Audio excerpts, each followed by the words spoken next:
in the newspaper, in the obituary column. He was shocked. He wondered for a minute, am I here or there? Am I alive or dead? Why is my picture there in the obituary column? His first response was shock, but after some time, when he regained his composure, when he got back to his senses, he realized that someone made a mistake.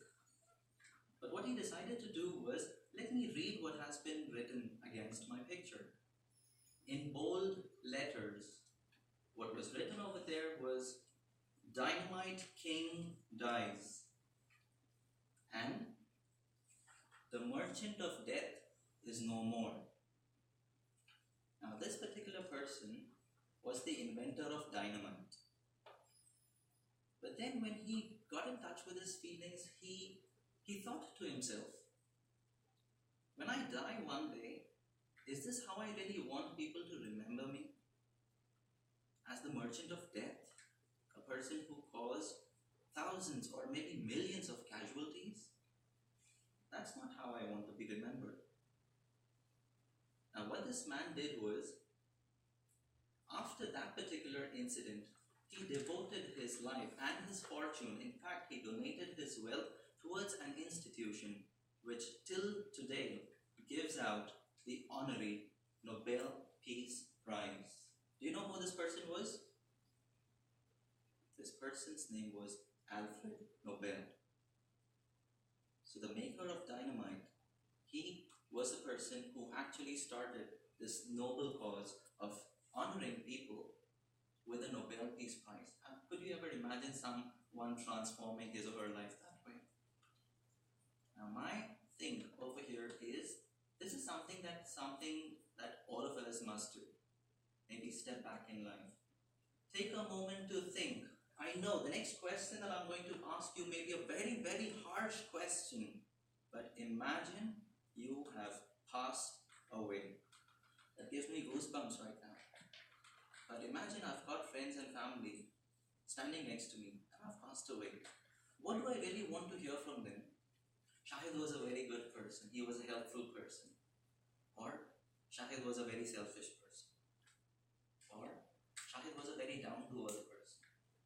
This is something that I must decide right now, and I would encourage you to think as well. Think about what your legacy is going to be.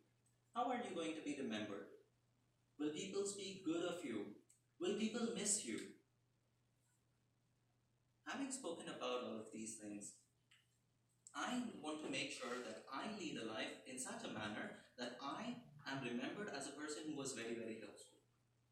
And through my journey of living and learning from life, let me tell you, nature has been my best teacher. I was looking at a tree the other day, and I'm thankful to the Almighty that I'm not a tree, I am a human being. I'm an intellectual creature. However, sometimes when I look at the tree, and I wonder, this tree has been standing over there maybe for hundreds of years. It has lived longer than I have lived. But there are a few lessons that I learned from the tree. There are these trees who have stood there for centuries. They have stood there in those harsh climates, maybe storms, the hot weather, the cold, freezing temperatures, the rains, but they've always stood there. They've been there all the time. The tree has always made sure that there may be hundreds of people who pass by. Some are loud, some are soft. Some are stamping, some are scratching.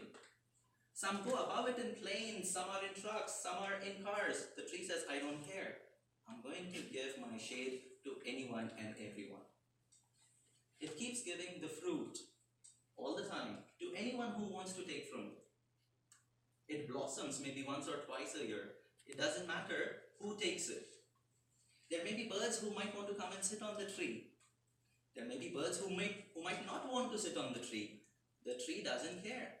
The tree decides to do good no matter what happens. There may be a few people who may say the fruit is good. There may be a few people who would say the tree's fruits are bad. Does the tree care? No, it continues to do the good. This is something that even I would want to do. Again, a lesson that I learned from here connects with an anecdote that I read a few years ago. It spoke about an old wise man who was sitting at a riverbank. He saw a cat flailing around in the water and it was drowning. Now, what this old wise man did was he tried to save the cat. But the moment he extended his hand to save the cat scratched it. And he pulled his hand back in pain. A few minutes later, the old wise man tried again to save the cat. But this time again, the cat scratched its hand and he had to pull it back again in agony. He waited for a few more minutes. The third time again, he went to help the cat, to save it from drowning. And there was a young man who was standing nearby. He called out to this old man and he said, "Wise man, haven't you learned your lesson? It is still going to scratch you. What's wrong with you? Why don't you retract your hand? Why don't you leave it alone? Let it die." This old wise man didn't care about what this young man said. He continued his efforts. He continued, and finally he managed to save the cat. He finally managed to save the cat. Now what this old man did was, he went back to the young man and patted his shoulder and told him, "It is in the cat's nature to scratch, and it is in my nature to be sympathetic and to be caring. Why would I allow the cat's nature to stop me from being good? You may have had some people around you who would be like that young man who may call out loud and they would say that this particular person that you're trying to do good for does not deserve your noble actions." This may have happened to you. Think about it. Take a moment to think about it. There may be these voices calling out in the background who may ask you to stop doing what you're doing because they would say, that person does not deserve your good deeds. But be the tree.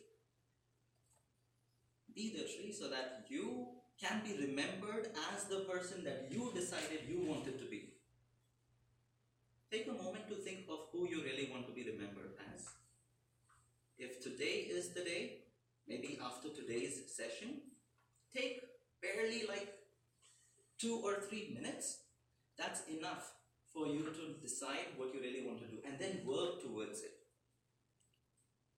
And as I mentioned a little while ago, nature has been my best teacher. Lastly, what I would like to tell you is be like the rain. Be like the rain. When the rain pours down on the earth, there is some portion of land which absorbs the water and it becomes fertile. It grows vegetation. And then there are people who benefit out of those vegetation and from the greenery. Some portion of land will be hard. It will not absorb the water, but it will retain the water. This will be in the form of ponds. There will be others who will benefit from these ponds. And then there will be some portion of the land which will be barren. It will neither hold the water nor will it let any vegetation grow there. So now these 3 types are the people who will benefit from your knowledge, from your existence, the first type. The second type, who will benefit from your existence and will help others. They will help draw from the fountain of knowledge by retaining the water that you showered upon their lives. And then there, of course, will be some people who will not be able to make the good use of you. But it doesn't matter who these people are, you be the rain. So decide who you want to be remembered as.